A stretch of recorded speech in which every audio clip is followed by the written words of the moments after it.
Yun, bago ang lahat mga kapatid, pa-comment na rin ang chapter nyo dyan sa baba. At palagay na rin ang provincial nyo. Yan yung provincial council nyo. Para malaman natin kung saan nakakarating to mga video natin. Yan yung mga ginagawa natin video. Pa-comment ng chapter, tsaka provincial council. Long live sa inyo mga kapatid. Salamat sa inyong kaayo, mga kaigsunan namo sa Yon, sa mapagpalang araw sa ating lahat.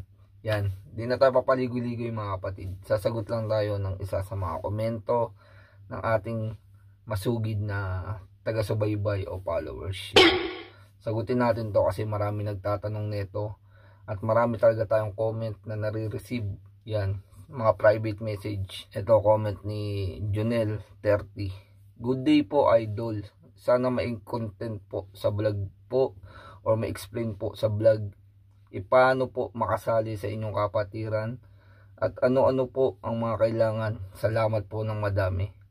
Hoping na sana makasali na din po ako sa inyo. From Pangasinan po. Yan. Sagutin natin to mga kapatid. Yun, salamat sa napakagandang komento. No? Sige na, sagutin na natin to. Madami kasi talaga nag-comment na ito. Yan. Actually, pantay-pantay lahat ang tingin sa mga sumasali o sasali sa aming kapatiran. Yan. Mapatambay, professional, estudyante, nag-aaral o hindi. Yan. Tumatanggap talaga tayo yan, mga kapatid. Ayun ang katotohanan dito. Yan, wala tayong boundaries. Yun. Unang-una, kailangan tayong rumispeto. Respeto sa sarili.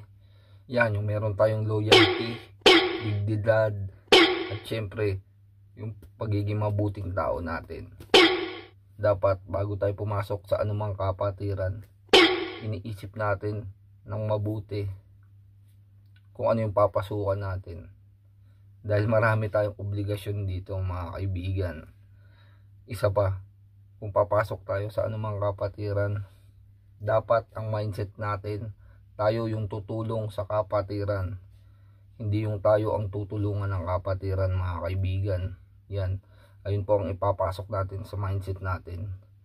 May times na darating talaga na makaka-encounter tayo mga kaibigan na kakailanganin natin ang kapatiran. Yan.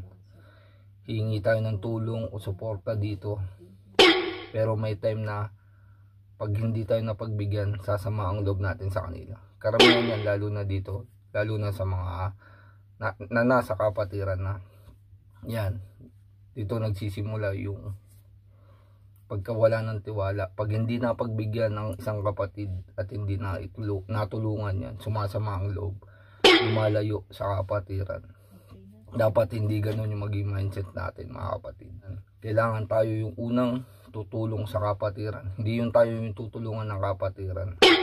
Yun, ang pagsali syempre sa Alpha Kappa Rho o sa ibang fraternity, yan, dapat 18 years old pataas yan.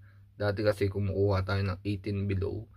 Gawa ng meron pa tayo nun junior acro. But this time, kailangan 18 above tayo mga kaibigan. Yon, shoutout na rin dito kay Fernando Magno. Saludo sa lahat ng Alpha Kappa Rho. Hindi po ako Alpha, pero isa po ako. Tagahanga nyo, taga Rojas Isabela po ako. Sana po matulungan nyo ako para makasali sa kapatiran nyo mga kapatid. Yan. Tulungan nyo to mga kapatid, si Fernando Magno. Yan, comment nyo mga kapatid. Yun, shoutout dito kay Brad Robert o kay Bigan Robert. Yan, ito yung prat na gusto kong salihan. Long live brother, kahit di ako akro, pero long live pa din. Yan, long live sa'yo kay Bigan Robert. Nakakataba ng puso yung komento mo. Yan, shoutout kay Brad Hood Robin Acro. Pa-shoutout brother sa next video. From Tetaro, Ahoy Chapter, Iloilo Council. Yan, long live sa inyo dyan mga kapatid. Yan, shoutout na rin kay Brad Bayani Junior Aguasa. Brad Kim, shoutout mo naman ako. From Pasay City Council, Electrical Chapter.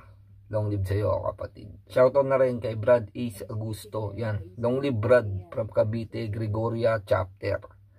Paki-shoutout sa susunod na video mo. Yan, long live Brad Ace Augusto. Shoutout na rin kay Brad Leonel Harayo Delmo. Pa-shoutout Brad sa Rojas Municipal Council, Delta Epsilon Chapter. Long live sa inyo dyan mga kapatid.